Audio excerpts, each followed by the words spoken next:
네, 안준영 변호사 모셨습니다. 어서 오세요. 네, 안녕하세요. 안준영입니다. 예.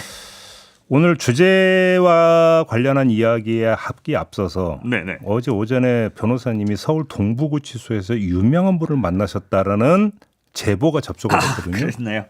네, 어떤 내용? 예, 오랜만에 동부구치소에 갔더니 뭐 구치소 앞에 좀 차량용 바리케이트가 한두 개 더 늘었더라고요. 그래서 무슨 일이지 이러고 들어가 봤더니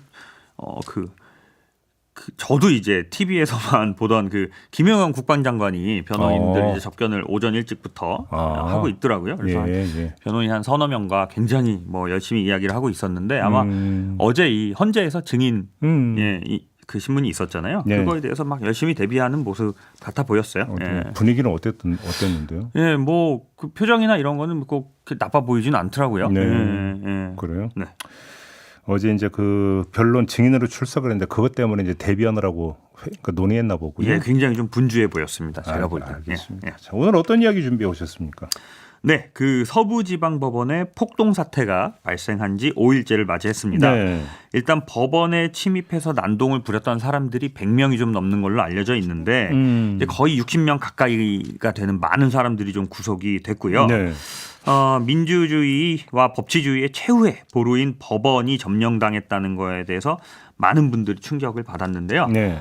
문제는 이러한 폭동의 배경에 몇몇 극우 유튜버들이 선동이 있었던 것 아니냐 이런 문제 제기가 되고 있습니다. 그래서 그리고 정광훈 목사도 그렇죠. 네. 예, 정광훈 목사도 그 배후에 있는 것이 아니냐 이런 의혹 제기가 있고 그러면 이 유튜버들이 번 돈을 그 수익을 환수해야 되는 거 아니냐 이런 기사도 좀 많이 올라오고 있는데요.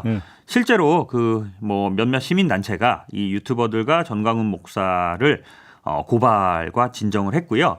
고발인 조사도 마쳤다고 해요. 그래서 경찰이 앞으로는 이 폭동 사태에 배후를 본격적으로 수사하겠다라고 밝혀서 조만간에 이 정광훈 씨와 극우 유튜버들에 대한 고발 사건이 좀 수사가 진행이 될 것으로 좀 보입니다. 이거 한번 좀 진단을 해보는 시간으로 가져보죠. 그러니까 네네. 정광훈 목사의 경우 자신을 추정해온 이모 전도사 그럼 구속까지 됐던데 네. 자 문제는 이 두 사람의 관계 아니겠습니까? 그러니까 그렇죠. 정광훈 목사가 폭동을 선동했거나 교사했다라는 네. 이제 이 의혹이 제기가 된 건데 이거를 그러니까 그 규명하기 위해서는 어떤 점들이 지금 그 확인이 돼야 되는 겁니까?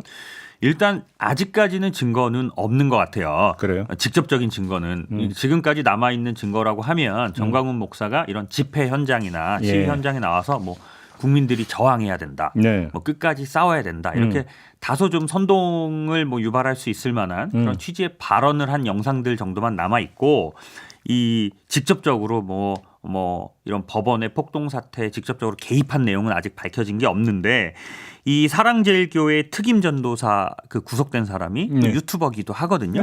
그래서 이 사람이 이제 구속이 됐으니 압수수색 절차를 통해서 혹시 뭐 정광훈 목사와 나눈 문자나 카톡이나 이런 내용에서 좀 직접적으로 관여하거나 개입한 내용이 있으면 공범 내지 교사범으로 처벌할 수도 있겠죠. 근데 아직까지는 증거가 나오진 않았습니다. 그러니까 이제 그 두 사람 간의 어떤 대화를 통해서 구체적으로 어떤 행위를 지시를 한 게 밝혀져야만 교사죄가 성립이 된다 이런 얘기가 되는 건가요? 그렇죠. 공범이라고 하면 공동으로 모의한 내용을 수사기관이 입증을 해야 되고요. 예. 교사범이라면 어떠한 범행을 지시한 내용을 수사기관이 입증을 해야 되는데 그런 증거가 없으면 법원에 가서 이거 무죄로 다 깨지거든요. 그러면 예를 들어서 정광훈 목사가 국민 저항권 행사를 계속 주장을 해오지 않았습니까? 네네네. 저항권을 행사해야 된다라고 하니까 그걸 그러니까 그렇게 듣고 가서 만약에 폭동을 일으켰다. 네네. 그럼 이거 갖고는 안 된다 이런 얘기가 되는 예, 거예요. 그거는 사실 인과관계가 조금 부족하죠. 이제 법원은 정광훈 목사는 나는 그냥 일반론만 얘기한 거다 이렇게 나올 거니까. 그렇죠. 왜냐하면 또 우리나라 또 헌법상 표현의 자유라는 게 있기 때문에 네. 그런 좀 추상적이고 좀 감정적인 표현까지 공범으로 인정하기는 좀 어렵습니다. 예. 아 그래요? 네네네.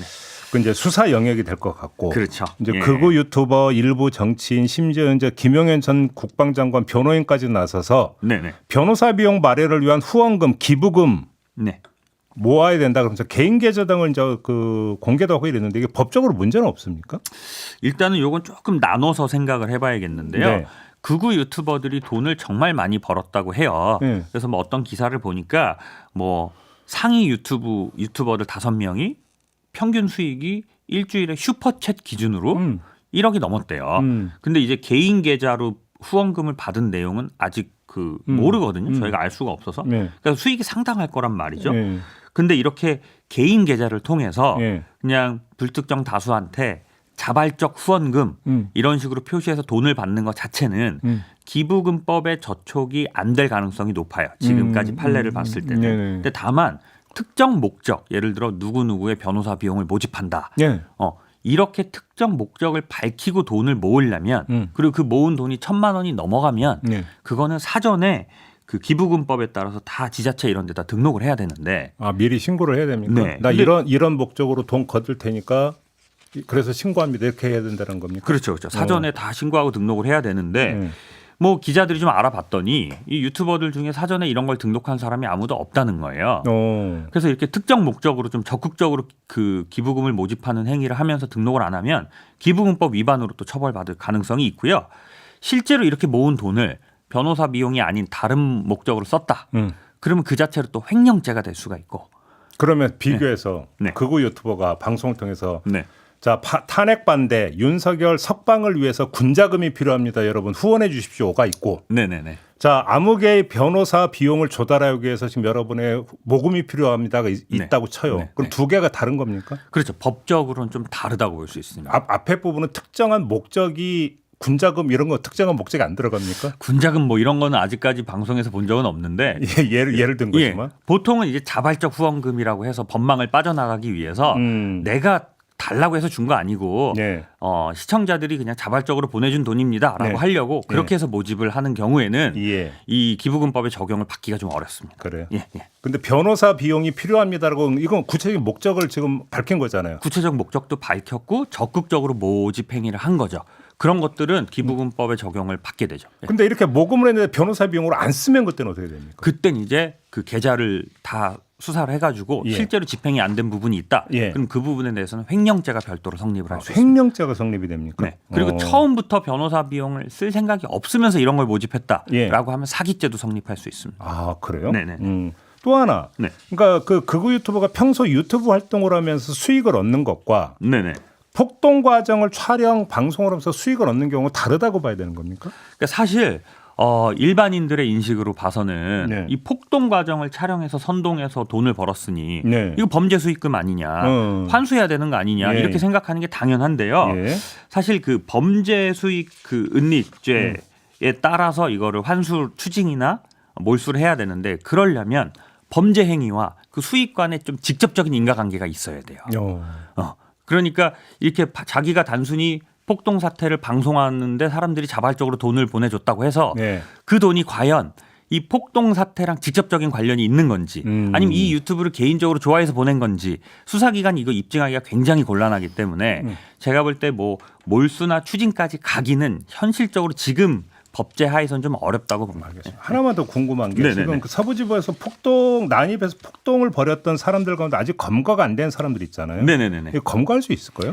사실 우리나라는 이제 뭐 워낙 CCTV도 많고 하기 때문에 네. 마음만 먹으면 얼마든지 검거할 수 있고요. 아 그래요? 예, 대체적으로 쓰는 수단이 뭐냐면 그 새벽 한 2시, 3시 늦었잖아요. 그 시간에 서부지법에 기지국 연결된 핸드폰 번호를 일괄 조회할 수 있어요. 그럼 거기서 경찰이랑 기자들 딱 빼면 거기 있던 사람들이죠. 예. 그 사람들 이제 CCTV 동선을 파악해서 어허. 그 사람들이 가면서 교통카드를 결제하거나 편의점에서 뭐 물을 사 먹거나 그럴 때 딱 특정이 되는 거예요. 그 순간에. 그렇죠. 동선이 다 나오네요. 예, 그래서 아주 이거는 뭐 수사 의지와 시간만 있으면 얼마든지 다 찾아낼 수 있습니다. 예. 역시 또 휴대폰이군요. 그렇죠. 예.